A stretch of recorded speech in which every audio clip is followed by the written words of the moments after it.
welcome to a bonus edition of Chicks and Salsa. But if you'll notice, there's something a little different here. It's Jen and I, Jen, my beautiful co-host. Woohoo! And then we have Rudy Reyes from, many different areas of life. Rudy, just take over because I'm stumbling here. Just tell our viewers where you're from. Well, do I start from childhood? No, I'm not going to start there. Sure. We can do the whole thing. That's when you started. We don't have that much time, so I will start from the broadcasting perspective. I've been in the industry for about 11 years. I've been to a few Super Bowls, a few NFL drafts, SB Awards, NBA award shows, ceremonies, and the who's who, and interviewed some of the best Hall of Famers, guys that should be in the Hall of Fame that are still not in the Hall of Fame, guys that have passed on, like Andy Russell of the Steelers, another good example of that, who did not end up in the NFL Hall of Fame, but is in the Ring of Honor for the Steelers, which kind of segues into what I kind of want to touch on here for half a second, only because this is a team amongst 29 others that are not playing in the Super Bowl. As we know that the Philadelphia Eagles is a rematch against the Kansas City Chiefs, and we'll dive into that momentarily. But what I wanted to do was touch on my team for half a second. When I see my team, I'm not in a non-objective fan. I'm actually very objective. I'm objective about the NFL and just sports in general. So I'm going to say this. The Steelers themselves need to look at themselves in the mirror. I know it's a bunch of themselves, but when I say themselves, I mean everybody collectively in one mirror and say, where do we go? What happened?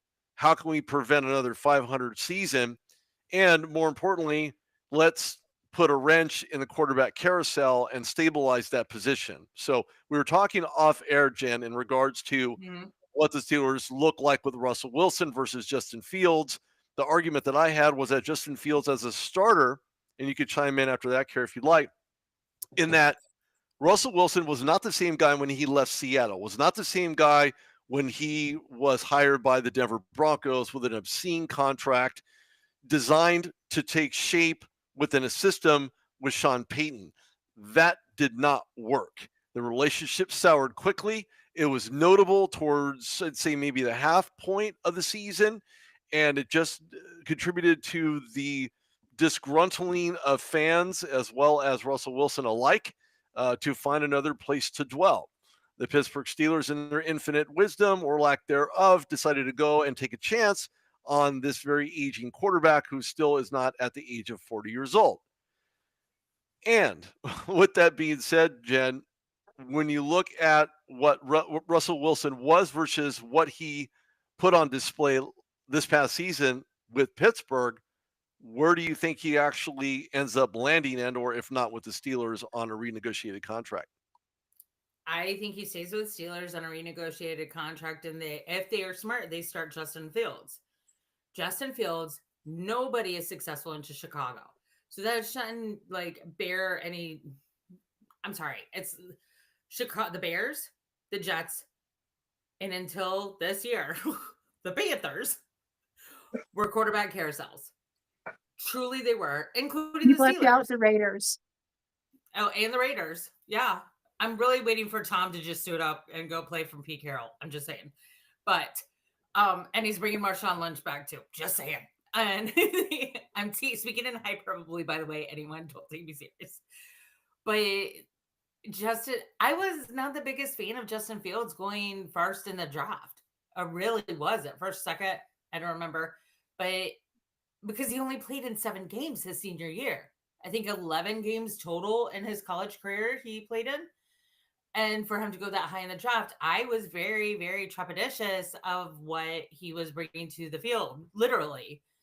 But then when we did that disastrous trade and gave y'all Deontay Foreman and my man DJ Moore, whose numbers have gone down since he's been in Chicago, and that never should happen with DJ Moore, who's a freaking superstar athlete, or Deontay Foreman, who's now with the Browns. When it's Justin Fields with Deontay Foreman, who after we traded Christian, blew up people. with that, I mean, Justin should have been there. So it tells me there's inadequacy in the front office in Chicago, and there's inadequacy on the coaching side. Obviously, they took care of that. But for Russell Wilson, he needs to be back runner to Justin Fields, in my opinion. Show Justin some tricks of the trade. But like I said on the back before we went live, Pete Carroll is the Russell Wilson whisperer. It didn't work with Sean Payton. It didn't work with Hackett, right? Hackett? What's his name? Hackett. Sorry, I forgot. He doesn't mean anything to me. Sorry, Jordan, if you're watching. But yeah, that's where I stand. I think Justin should be the starter for the Steelers next year.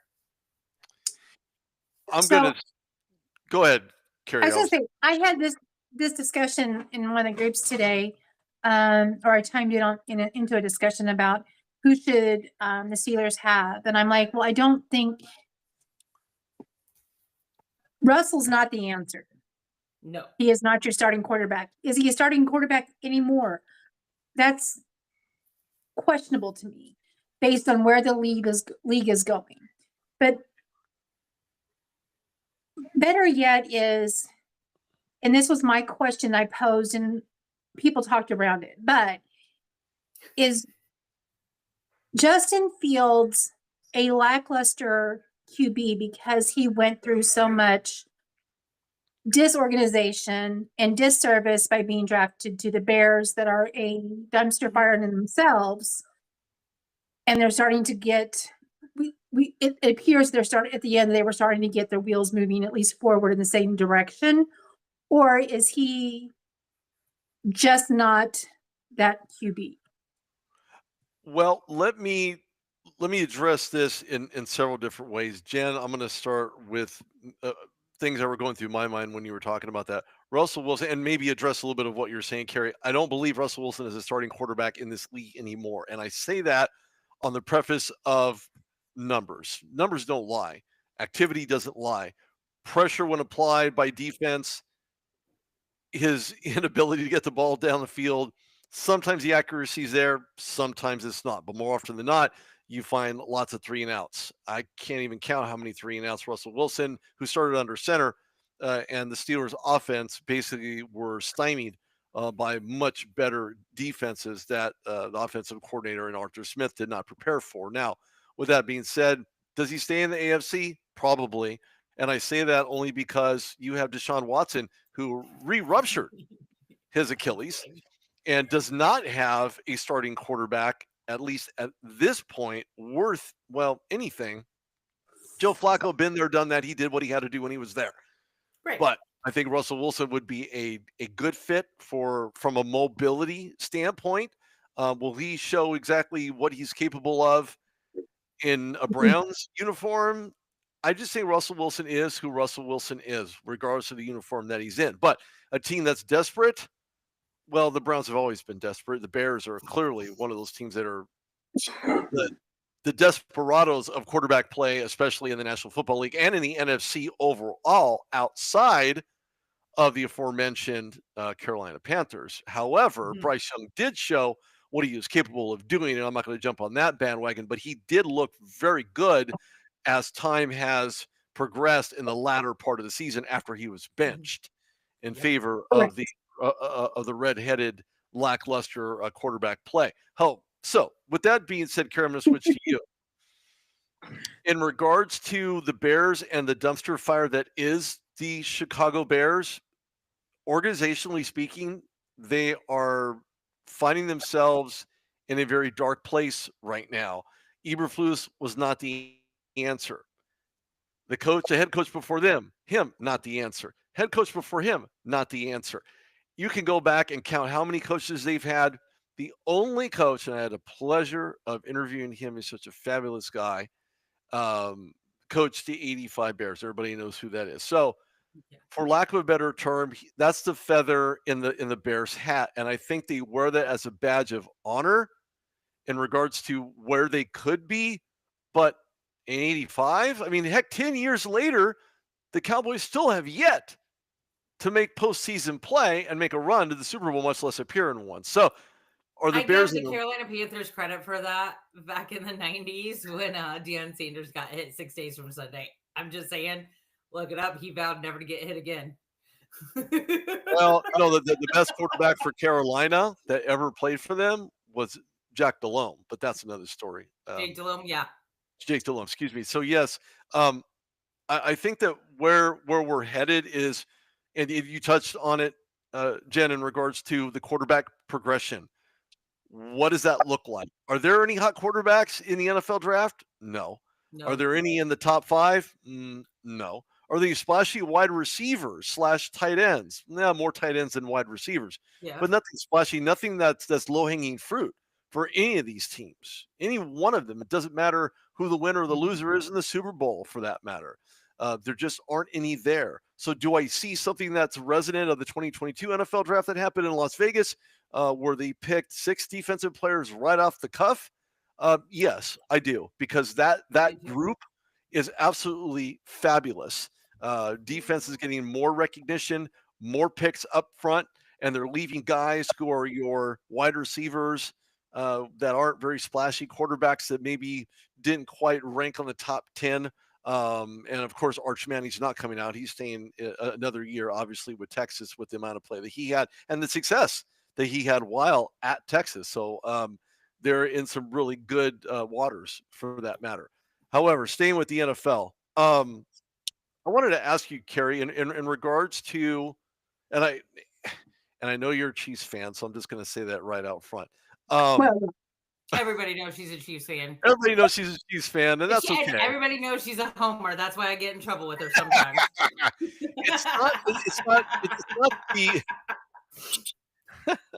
It's not the homerism that I'm looking for. What am I love you, Kari. I wanted to talk to you about the AFC Championship game, and yes. there's a lot of, and they're not even rumors per se. There's a lot of disenchanted fans, disenchanted people, me being one of them, in regards to some of the very inconclusive, inconsistent fouls that were called that had to do with possession. And possession calls are sometimes the most scrutinized, most looked at. Fans want to boo, boo, boo. It doesn't matter what stadium you're in, whether you're in Kansas City or if you're in Pittsburgh or if you're all the way in Miami. Fans don't want to see referees clamming it up and making a mess out of something that's already as controversial as some of the calls that we've seen.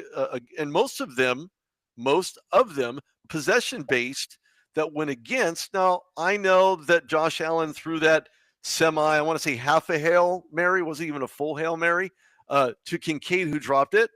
We could even go back further and talk about that Mark Andrews would-be catch in the game prior against the Bills. Nothing questionable about either one of those plays. But what I wanted to ask you was, in regards to the Bills, if you can speak objectively, that would be the best question I could ask of you. Is there any type of, and I hate to say this because it sounds so cliche, is there favoritism from referees in your objective opinion that's not subjective, and you believe that potentially could have went Kansas City's way in the AFC Championship game against the Bills? Okay, so I'm going to answer that, but I'm going to stop and I'm going to go back to the 2-point conversions that they tried something similar and failed. I'm also going to go back to the regular season game when it was under a yard. It was 4th and short or 3rd and short. They put the ball in Allen's hand and he ran, and we never stopped him. Okay, so they tried their cute tush push-ish plays for 2 points. They tried it twice and failed. Okay. They tried it once and with was it Kincaid on the outside that was trying to get it and got denied that first. We were inches, and you have a big body quarterback that runs and tackles. and you decide to do what has not already been denied by the refs or the Chiefs and the refs, because their tush push, instead of it being all one forward, they favored the left side. Or was it was it the left? They always went to the left. Well, if we're looking at from the goalpost, yes, it is the left. But if we're on the backside where the rear judge is, it's the right. But and this is stuff that I picked up just listening to all the pundits out there. This is something that every time they tried the tush push, it always went the same direction. Okay, so you've had 3 failed attempts. That last one, I am perplexed as a fan of the sport why Allen didn't tuck and run instead of having to go over bodies. That's the one question I have. Now, as far as those calls, we all know that when a call is made on the field, when it goes to review, it has to have conclusive evidence that so it can be overturned. Potentially overturned. But yeah, for the potential to overturn, we can look at them all they will, but they have to have conclusive evidence when there is a pile of bodies on the ground. And you cannot distinguish where the stop was made. I think they probably erred on the side of it was the Chiefs that was trying to stop it. If I were looking at it subjectively, they probably erred on the side because it was home stadium. I don't know what they chose on that. But if you're going to use a play that has not worked 3 other times already in this game, at what point do you say that play doesn't work because they figured out how to stop us? And you just put it in the person's hand that can knock the dog snot out of your head and move it forward. So obviously that's not that. Are the calls always in Chiefs' favor? No, because in that game, and I think it was the 3rd quarter, my mind's a little fuzzy on I can't tell you exactly when, and I have to go look up. They were driving it, and we were down there they were in the red zone, and Josh went up, pressure went up, Josh went to throw, and it was caught in the end zone. One of the offensive players had hands in the face and had our guy on the swivel. And Gene Sedator said that was 3 points for the Bills. So it comes down to where it's a close game. But even then, the calls are not always for the Chiefs. So I feel like it is a narrative because we are in a dynasty. We've done some very amazing things in very short period of time frame. So that's what they're calling it, as a dynasty. I'll take it. We are not left off TV.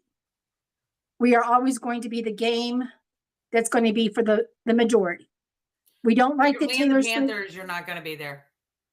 Well, that one was that one. Well, that was when I got to have Charlie Davis, which, Lord help me, he should go back to golf and stay there. But I feel like it's only because it is a topic of discussion and we are always on the screen that it becomes a very loud beat. Because this week we've watched how they're calling the Eagles. I mean, I've seen all the memes of where the Eagles are getting all the calls and all the calls favor them. So the narrative is there. We watched it happen with the Lions. We saw that where like people were defending the Lions as like, no, the calls didn't go for ours. All this. It goes, in my opinion, it goes across the board. The reason why the Chiefs are there is everyone is wanting to throw the champ. When we've been there for 2 years solid, and now we're going back to try to do the 3rd year. So you want to dethrone the one that's in the spotlight. You want your team wants to be the one that gets to do that and have that plaque to put on your wall. And then when your team doesn't, then we're going to start nitpicking the plays to draw attention to it. So It's possible. And I say that, and I'll answer whatever question you have in a second, Jen. That 3rd and long that Patrick Mahomes tried to throw to the Xavier Worthy, and I'm looking at the play, and they stated it was complete. That ball hit the ground. It was clear. It But was clear. isn't it supposed He to had be? no possession. He had no He did possession. have, he He did have played on the ball, but he had no possession. That the ball ball didn't move. no. Isn't the That ball isn't the clearly hit the ground. I mean, I'm looking right at the play. It hit the ground. it did Once touch the ground, you're right, but the ground did not disrupt the movement of the ball. No, what happened was that when the ball hits the ground and the would-be corner who had the grasp of that ball did not lose control, that was an interception. Okay, but then we would have only moved back, what, 6 yards? Because they'd already had, It they was had 3rd and already, long. It would have been 4th. It would have been 3-0. no, They no, would have because field goal. because we did not accept the penalty that had already been the 10-yard penalty that had already, there was a flag on that play. It was on against the Bills. We denied the penalty because we got further down the field. We would have still had a but there was no penalty. He yeah, clearly there was in the not. backfield. Yeah, I'm looking at the play. I mean, on my I right, know your what left. you're talking about. We denied a penalty there that would have given us 10 yards, which is 6 yards further back. We would have still had the first down. But there was no penalty at the line. They're saying that No, it the was corner caused the penalty. no, they are not. The she's penalty saying that was it happened. was a Hold on, holding. Carrie. She's saying that the penalty happened before the ball. And that's what she's saying, that they gave up those 10 yards. Not during the play that you're talking about, but like right before. So therefore it's still part of the play. It was a free play. It was a free play. Yeah. That's what she's saying. It ended up being a free play, but the Bills challenged that play. They actually challenged that call for completion. Right. Neither Worthy or the other receiver in the area had no possession of that ball, none whatsoever. When that corner came in, or either corner or free safety had came in to disrupt, to play on the ball, which was legal. You can play on the ball, play on the receiver. Once he played on the ball, he ignored the receiver. Whether he had completion or not was irrelevant. The fact alone that ball hit the ground, but yet the corner, as if he was a receiver, held on to the ball, should have been an interception.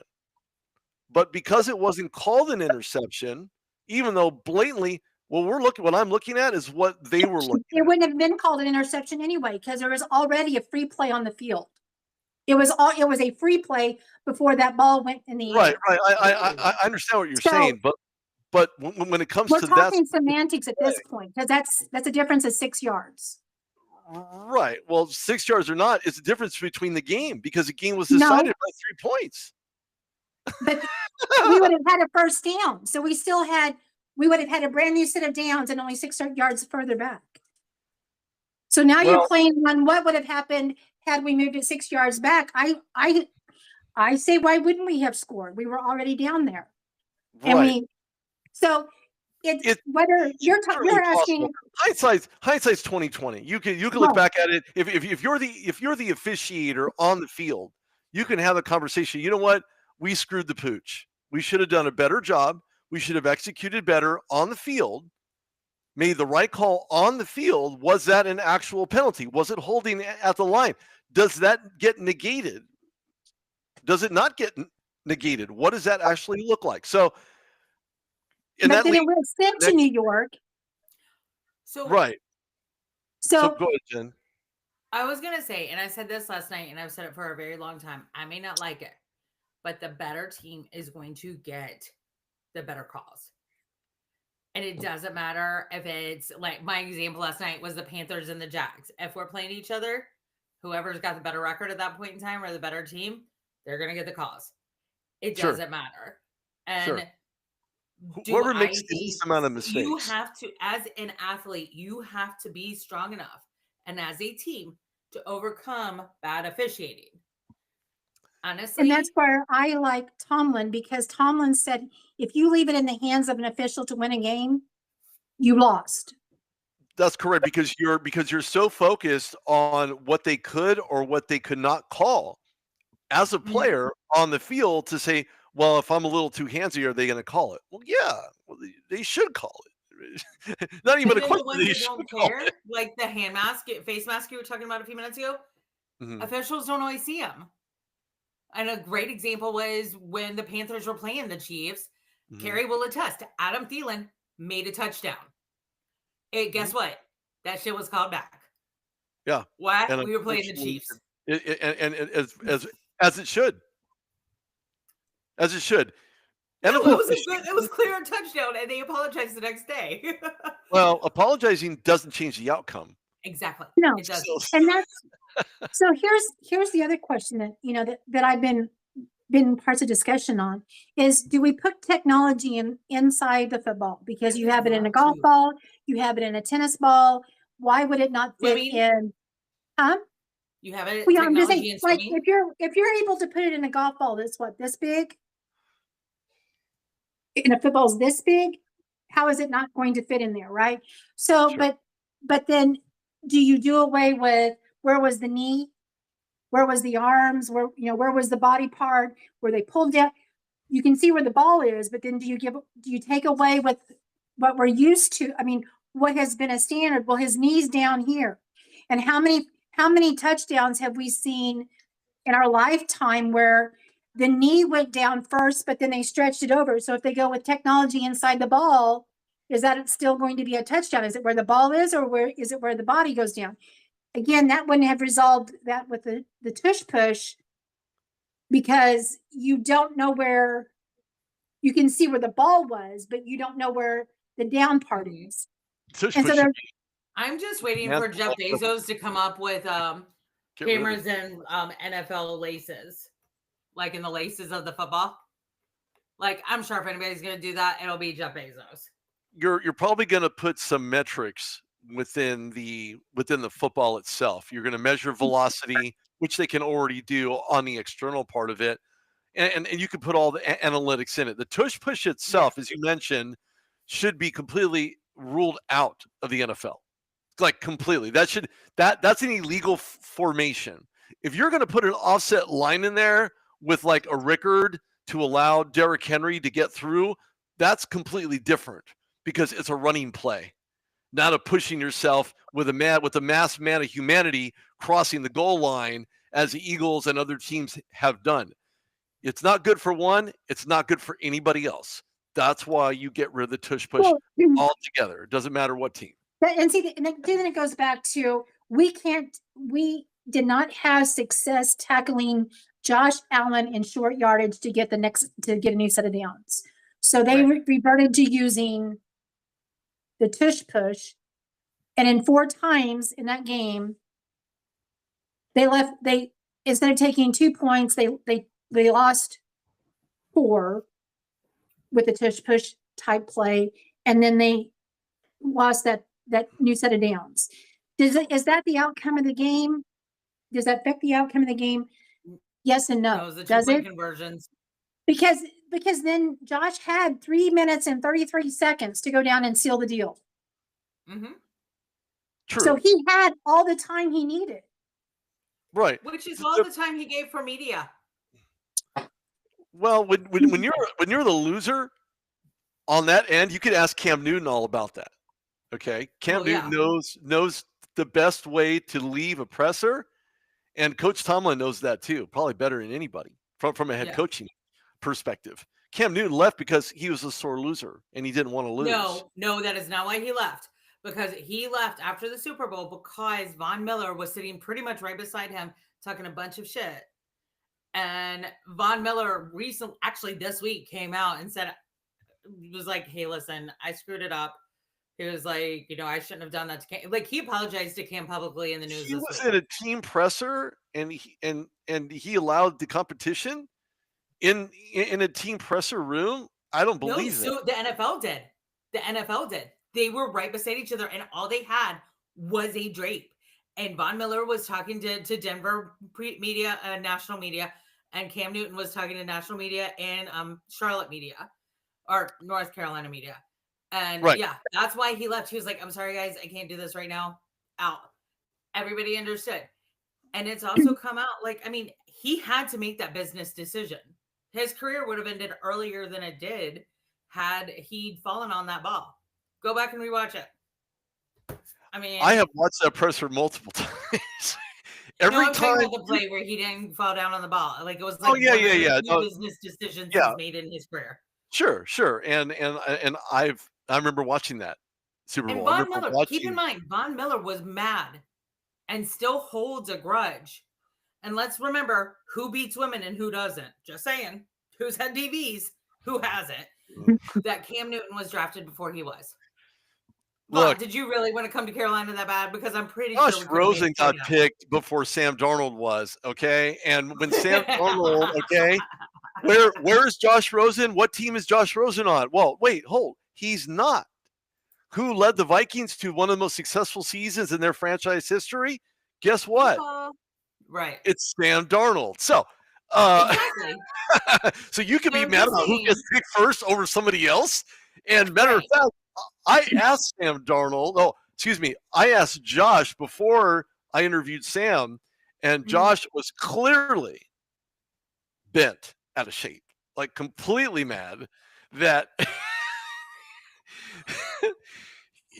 it was a complete debacle. Josh Rosen's career from his collegiate time at UCLA is Gonzville, USA. He was not NFL ready, not prepared.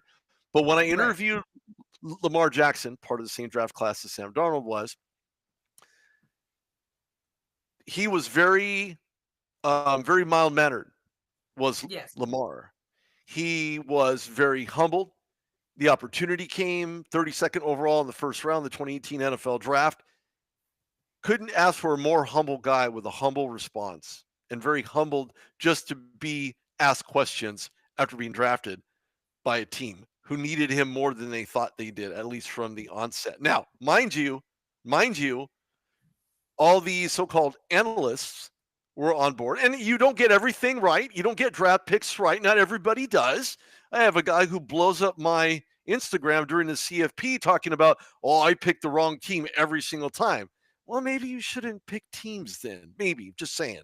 I'm going to say that I really truly thought that Notre Dame had a chance because people really underestimate Riley Leonard. So I was like, oh, they absolutely had. They had. Look, once you get on the field, I don't care if you're in the pros or in a collegiate arena. Every time you get on the field, you have an opportunity to win.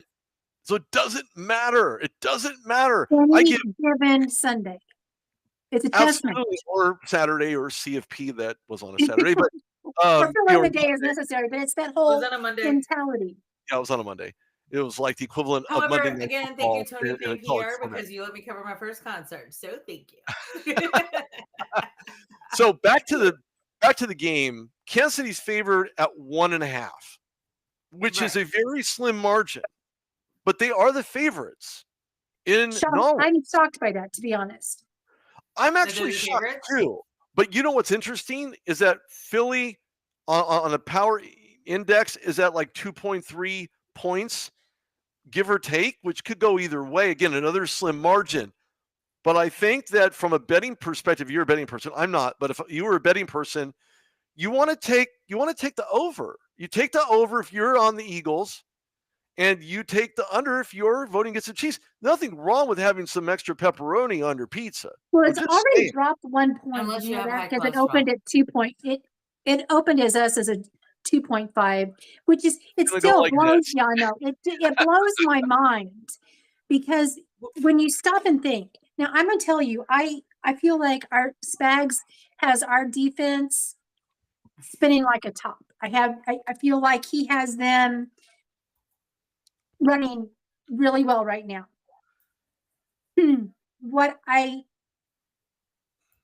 So the last month and a half, me sitting back and watching all of the games because that's what we do in my house. We watch. This is our time. It's NFL, right? So we watch the games, and My better half is also a Phillies fan. So again, we're going to have a divided house at my house. Ouch. So, yeah. Get a So, custom She flag won't made. let me I'll put a provide freaking. so we've been, Rob will he not let walks me to the put a house doing Panthers this jersey and I on do Philly. this and it's all Really great. do.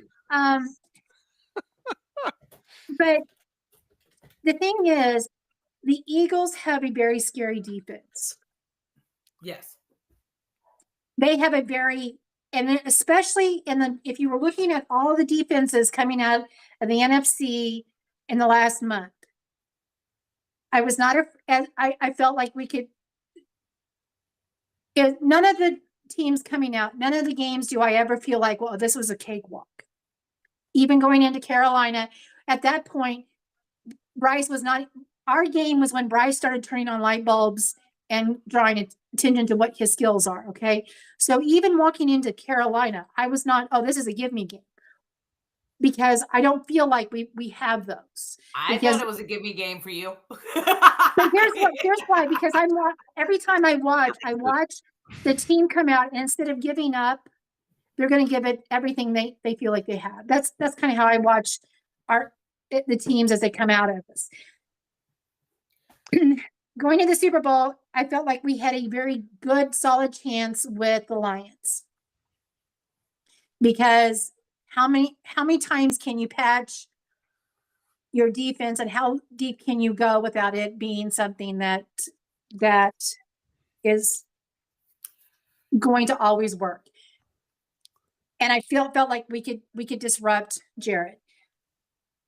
Commanders, Jaden obviously is amazing as far as his ball handling and his gaming techniques, but I still felt like we could still feel somewhat like as long as we control the game, we can manipulate, we can get it done.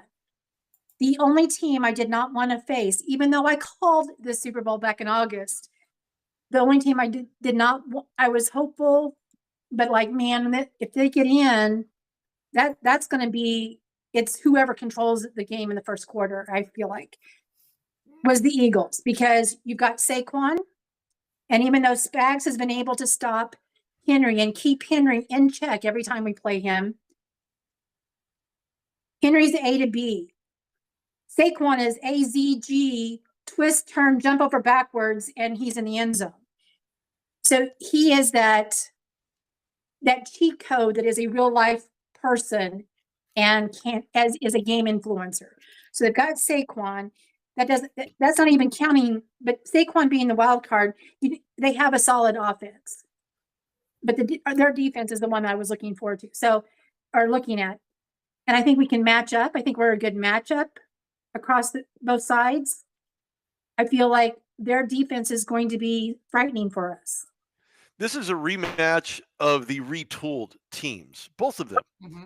because Vic Fangio comes in, Saquon Barkley. Clearly, the Giants don't know what they're doing. Another dumpster fire organization, as far as I can see. I feel bad for Cam Ward if he goes there. And I don't wish my worst enemy to go there. With that being said, the Eagles themselves look that much better. They're more yards per catch by Brown. You mentioned Saquon Barkley. The bigger story to me in the entirety of this Super Bowl is the fact that Saquon Barkley is finally going to get a chance to play in his first Super Bowl. I think I just think it is for so many Okay, reasons. I'm gonna say something real quick, if that's okay. So to me, we had Christian McCaffrey. Honestly, hands down, in my opinion, best running back out there when he's not injured. Now this year in 49er country, that was all him getting injured. However, before it was Matt Toole, who was just placing him on IR for stupid stuff. That being said, one man cannot win a football game. However, Saquon has been amazing for Jalen Hurts. And I don't really see Jalen play a lot of great football for 4 quarters. He did that last Sunday. He did that. That was the first time I have seen Jalen Hurts come out and balls to the wall, getting the ball out, utilizing his O-line, utilizing Saquon, utilizing his T's and WRs. I was impressed by Jalen. I'm not going to lie. He did a good job. But that's another topic. But Jalen has a history of not being able to get over the mental mistakes. That is where Andy Reid, Patrick Mahomes, Travis Kelce, Juju Smith-Schuster, all these guys, Xavier Worthy, everybody on the Chiefs, they're good at that. They're like, all right, brush it off. I think they play brush my shoulders off in their headphones and their helmets because they brush it off. And that's something to be admired. That's something Tom Brady and Bill Belichick did.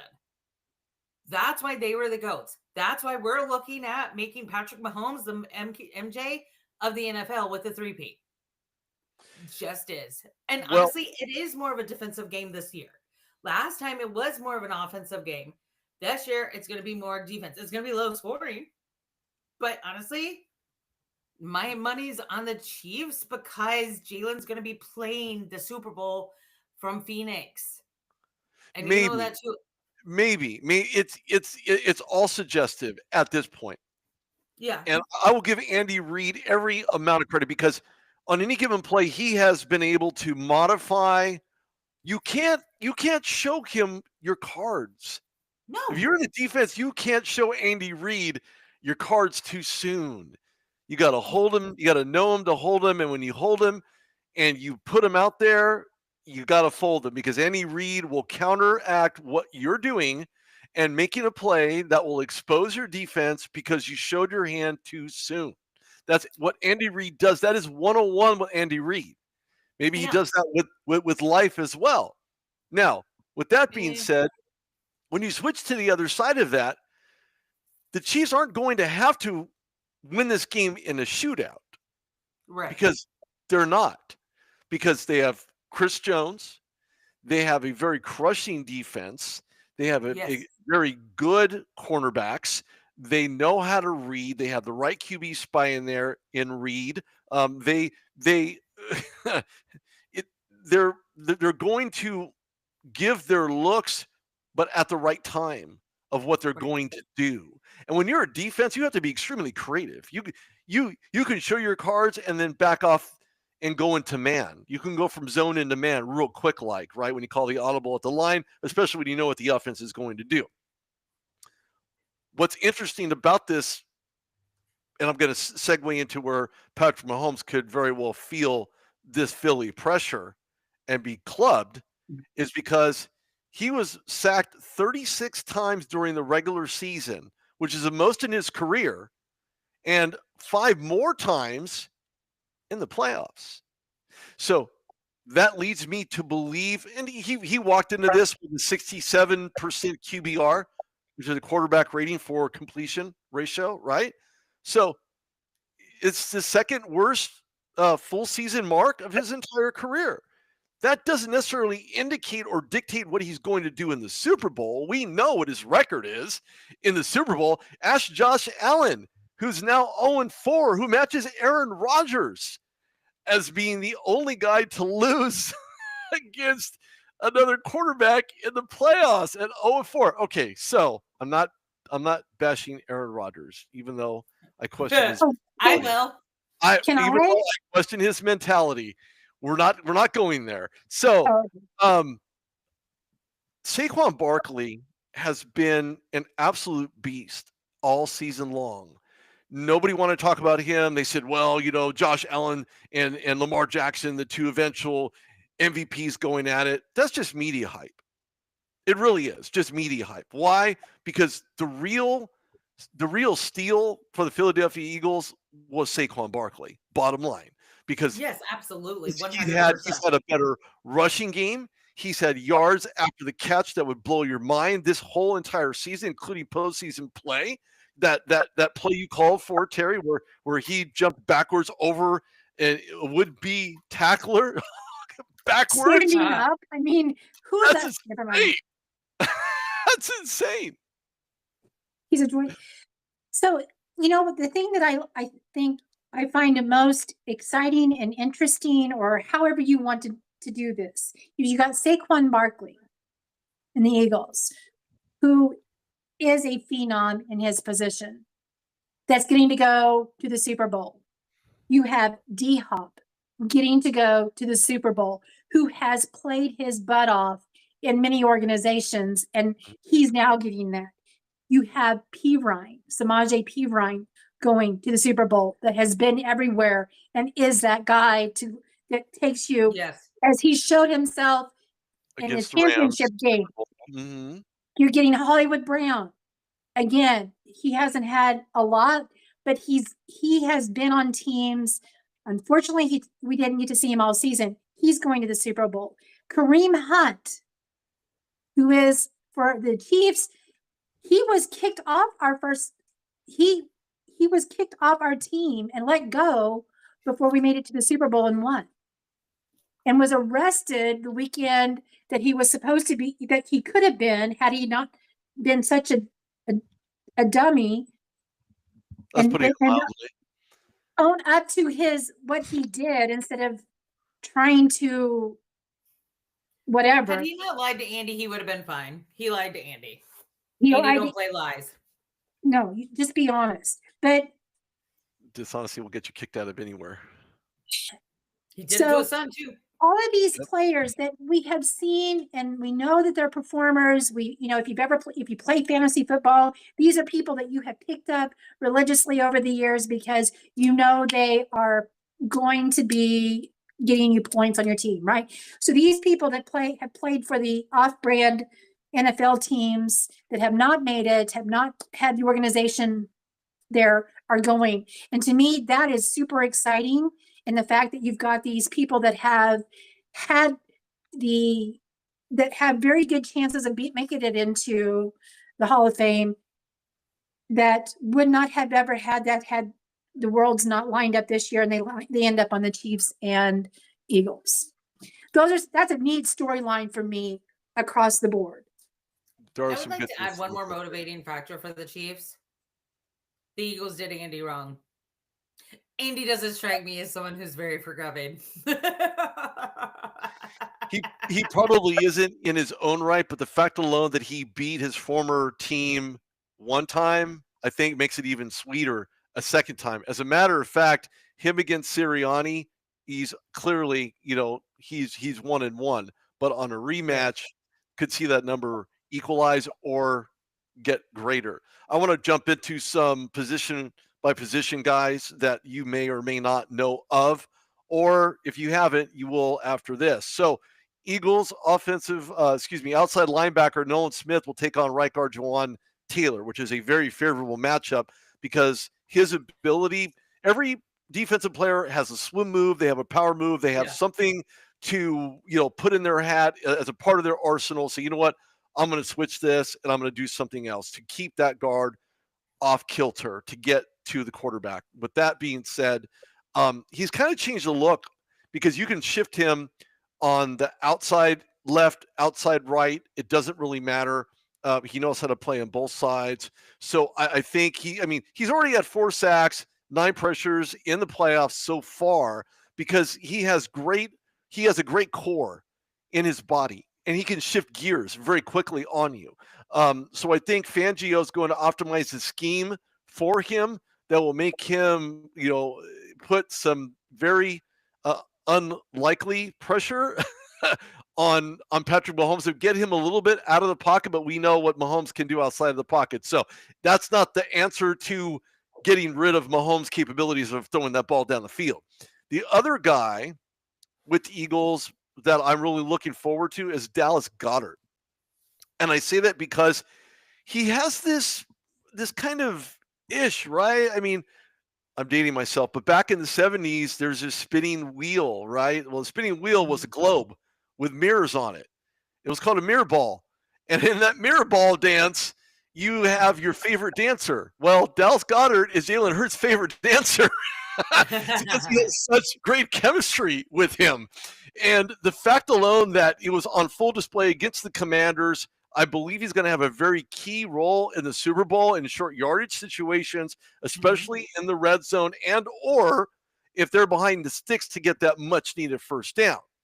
With that being said, first year wide receiver, rookie, and Xavier Worthy has brought speed back to the Kansas City Chiefs receiving core.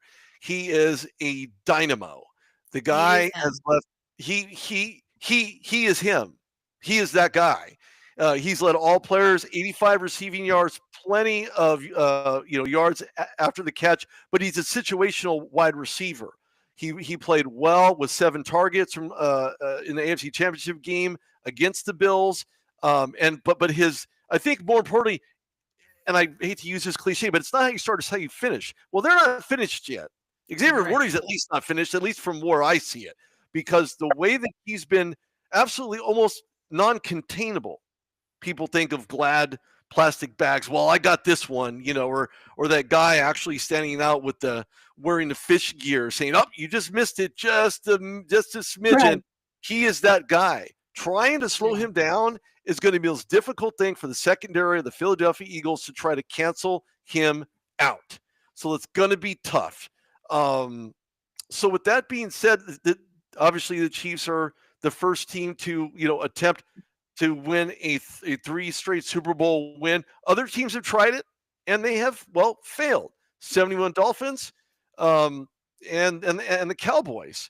The Patriots came close after winning their Super Bowl and the 23 comeback over Atlanta. I don't think Matt has a whole lot to say about that on ESPN. He probably wants to forget that game as the Falcons starting quarterback. That's neither here nor there. Nobody remembers number 2, right? Unless Nobody you flush. remembers Falcons anyway. They always blow their season up. They know how to do it. And Arthur Blank's tired of. He's tired really of writing. Do. Like Blank. they start out every single year so strong, so good, and then like halfway through, this year they blame Kirk. Of course. Well, hold on. In all fairness, Kirk Cousins is your poor man Aaron Rodgers. He's always looked that way to me. He'll always be. He's better than Josh Dobbs as far as the backup's concerned, in my opinion. Anyway, so I've been wanting to give my Super Bowl prediction as to who's going to win to kind of close this out because I got to run. But I will say this: it's not going to be high score. No, it's not going to be in the 20s. It's not going to be in the high 20s. It's not going to be in the mid 20s. It's going to be probably closer to 20 than anything else. Yeah. As good as the Eagles are, as good as they have shown it, Nick Sirianni went kind of bananas in their 0-2, 2 losses back to back. And of course, Philly don't want to hear it. Fans do not want to hear about that. If they can throw snowballs at Santa Claus, they can do a lot worse outside of the stadium. Well, they're probably get fired from your job for what you say at a stadium. Just saying. Yeah, right. I guess you can say that what happens in Nolans stays in Nolans, unless you're nationally televised, and in that case, then you're. We all know what happens with that. I want to give a shout out. Who do you think is going to win? Okay, I'm going to give a shout out to one guy real quick because he's from my hometown, and that is Jane Daniels. Jane Daniels should be Rookie of the Year. I have no doubt in my mind he will be the Rookie of the Year. And you can't – the Comeback Player of the Year, unfortunately, it's not going to be Sam Darnold because he's played. He played in San Francisco. He played in Carolina. He played with the Jets. So Comeback Player of the Year – his career trajectory around. Because he started doing better when Steve Wilkes took over. Then Steve took him to San Francisco with him. But how much more do you have to say? It's like Comeback Player of the Year. The quarterback played at every single place has gotten Better of the Year award. I don't know that that's going to work out. That's a little long. So Jane Daniels and the Commanders just looked absolutely fabulous. I was looking for an upset. I really was. I even called it. It was close, but unfortunately not close enough at the end, as we all know. Kansas City, man. You want that repeat? No, my twin brother is a huge Kansas City fan, like to the bone. He's got a tattoo on his leg and everything. Hold on, wait a minute. There are 2 of you, Rudy? No, there's only one of me. But genetically, there are 2. But you know what? If you watch The Highlander, there can only be one, and that is me. So I just dated myself in a '90s movie. So this is a great matchup. It's going to be extremely defensive, as you said, Jen. There's no question. It's going to be very high defensive. There's going to be turnovers. There's going to be some ugliness on the field. There's going to be massive humanity with the tush push that should be outlawed, and I could see that happening in the 2025-26 season. Just saying. You have Xavier Worthy, D-Hop. And then you have Kelsey. No one's even talking about Travis Kelsey. And unfortunately, nobody can cover Travis Kelsey for whatever reason. Travis Kelsey got hot at the right time, boo. I mean, he did. First half of the season, and he was very lackluster. Maybe too much jet lag. I don't know. But maybe too much. Or maybe the stage jet lag. They thought they nice. could think about it. This is the way I kind of looked at it is Travis has always been the workhorse.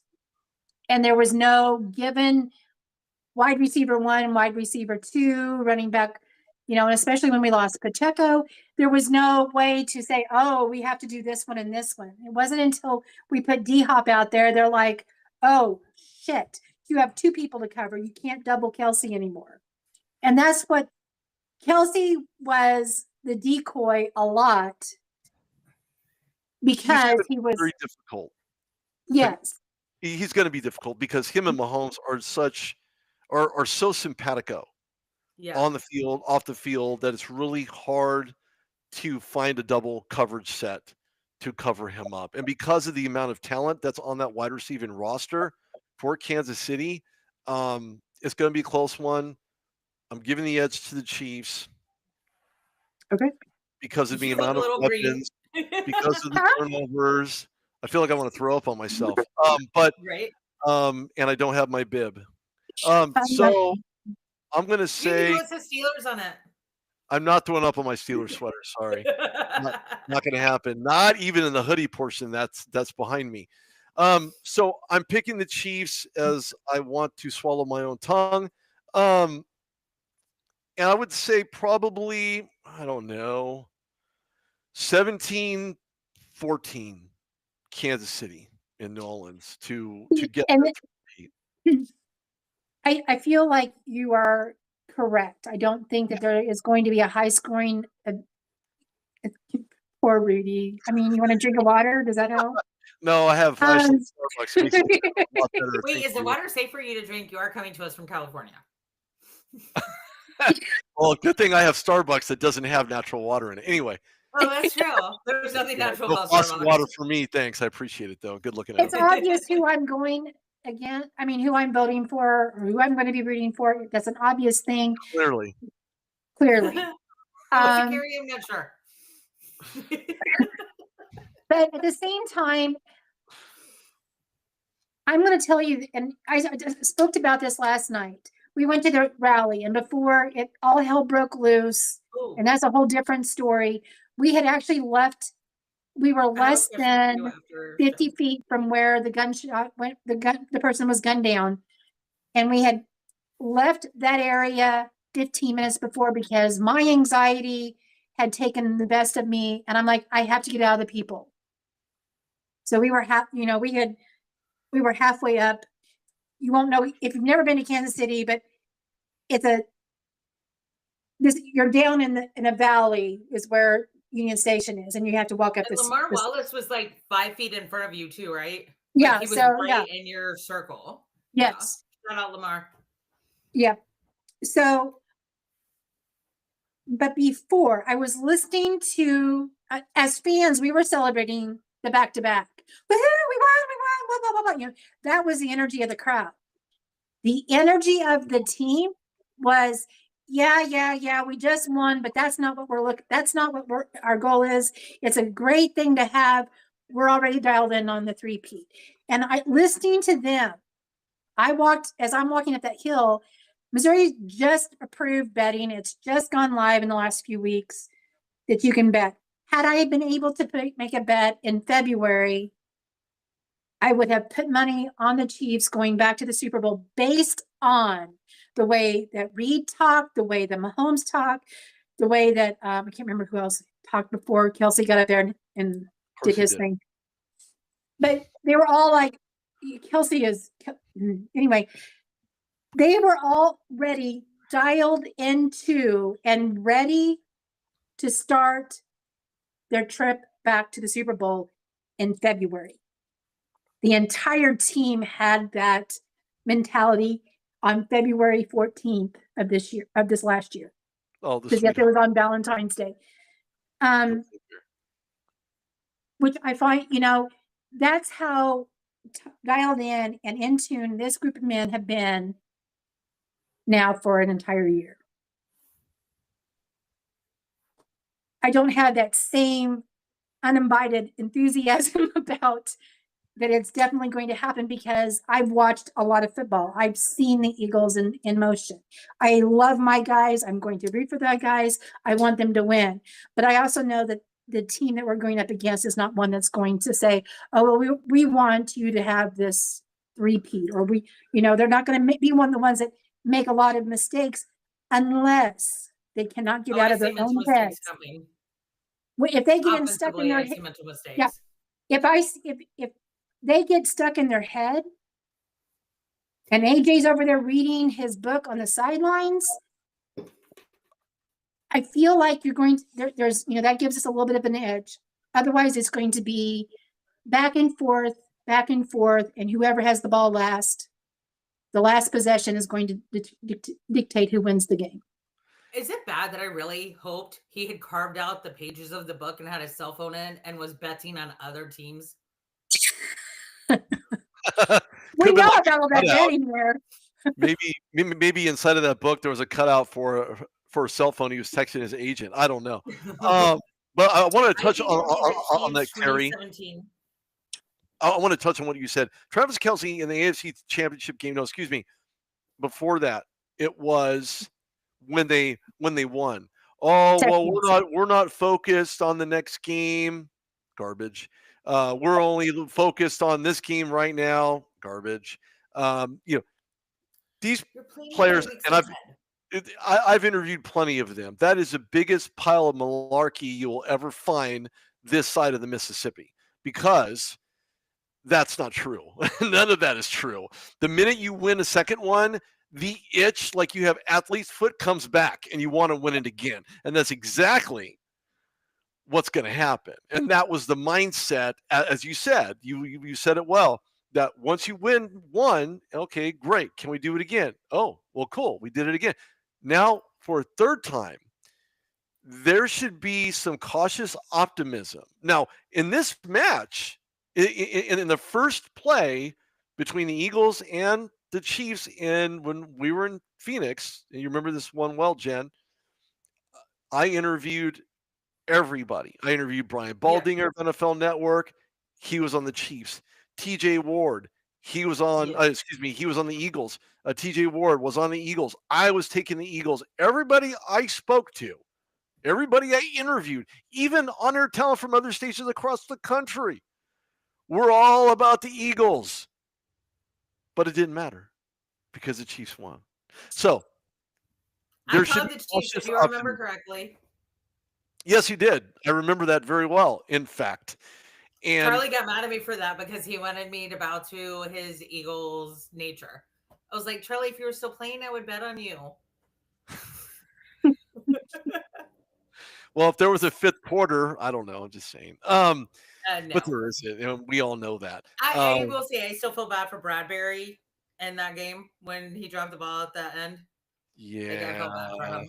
Yeah, that was brutal. But you can't continually for the rest of your career beat yourself up like Mark Andrews or Kincaid or anyone else who just comes up that short of being able to make a game-changing play. You have to be able to move on. And look, Mark Andrews is Lamar Jackson's guy.